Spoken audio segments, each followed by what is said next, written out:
تادی دمی ریفراندوم باشور کردستان نزیک دبیت و تانوکه هریم کردستان کیشین خود دیگل بغداد چارەسەر نکرینه. نونرین کردان لبغداد جی آماجه بو یکی دیکن گو کردان گلک پیدوی به بغداد و یا گرن گو تارا گلی کرد ایک بید دا کو بشن لسر بی پرسی دی سرکفتی بن.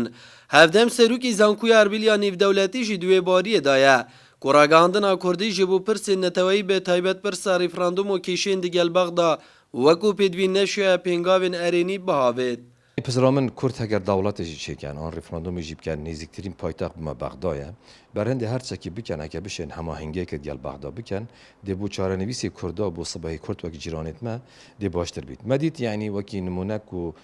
بلند کردن آلای کردستان الکرکوکی هر همو پیکات عراقش شیعه و سنی بگیره پیکات دی بگیره هر همو بتوایی دجی بلند کردن آلای کردستانی بون ابوید گهین تما کو او دجی هنده نجی کو آن رفراندوم آنجی دولت کردی بیده چکن لی بو کردان نگرنگه که بغداد انقره طهران بیشتر ما دولتی چکن آن چه نکن بو ما یا گرنگ بو کردا او ام رفراندوم نافخویی بری رفراندوم درو بکنش برنده گلیمه هکه پیکاتت گلیمه هکه گوتارا و یک بیتن امنیت و یک بیتن حزا و یک بیتن در دورت ما دشمنت ما همو چکت خود دجیمه بکار ایناش برنده ام ایدی نلهیوی بین کو دی بغداد انقره طهران دی بصدقه دولتی و رفراندومیت گلمه بن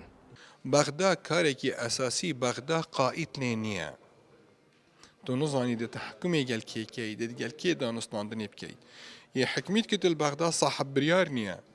صاحب بریار بدون استثناء صاحب بریار نییە تۆ نزانی اتفاقی دەگەل کێکەی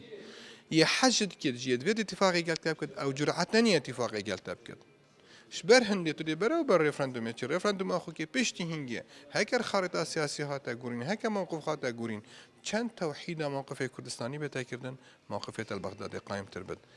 بلام هر بغداد زور گرینگه بو پروسس سر بخویه بوماوی چند سالانه کیشین سیاسی و عبوری دنافبر حکومت ناوند و هولیر به هلاویستی ماینه و پشتی راگاندنا دم رفراندوم الباشور کردستان